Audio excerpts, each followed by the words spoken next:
Hello guys, welcome back to my YouTube channel and I hope आप लोग बहुत अच्छे होंगे। तो गाइज़ अब मैं आपके लिए लाई हूँ important questions for operating systems CS405 जिसका कोड है, और RGPV का। ये ऑपरेटिंग सिस्टम के इम्पॉर्टेंट क्वेश्चंस हैं जो हर यूनिट से बहुत बार आते हैं और इम्पॉर्टेंट है हमारे लिए।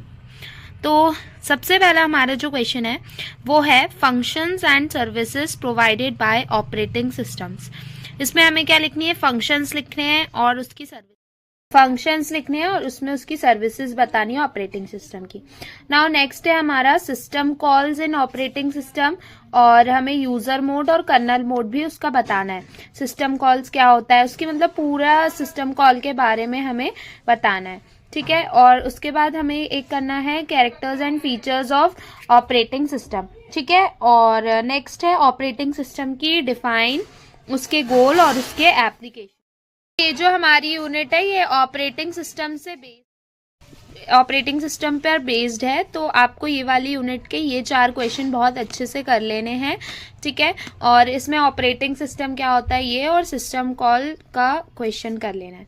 फिर उसके बाद नेक्स्ट हमारी यूनिट आती है यूनिट नंबर 2, ठीक है। यूनिट नंबर 2 हमारी न्यूमेरिकल बेस्ड भी है एंड नॉर्मल भी है, थ्योरेटिकल भी है और न्यूमेरिकल बेस्ड भी है, ठीक है। तो हमें क्या करना है, फिर इसमें करना है फाइल, उसके एट्रीब्यूट, उसका पूरा कॉन्सेप्ट हमें यहाँ कवर करना है फाइल का।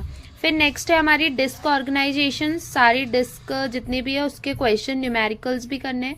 नाउ नेक्स्ट है हमारा system calls for file management, ठीक है। फाइल मैनेजमेंट के लिए सिस्टम कॉल्स क्या होते हैं वो करना है।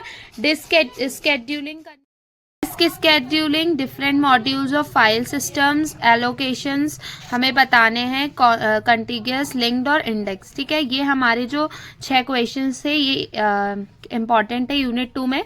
और न्यूमेरिकल्स बेस्ड भी है, जिसमें न्यूमेरिकल्स आते हैं तो वो हमें न्यूमेरिकल्स भी करने हैं, डिस्क स्केड्यूलिंग के और ऑर्गेनाइजेशन के, ठीक है। डिफरेंट न्यूमेरिकल्स हैं, ये हमें इसमें सॉल्व करने हैं, ठीक है। नाउ नेक्स्ट आते हैं हमारी यूनिट 3। नेक्स्ट है हमारी यूनिट 3 जिसमें कि हमारा जो इम्पॉर्टेंट है वो है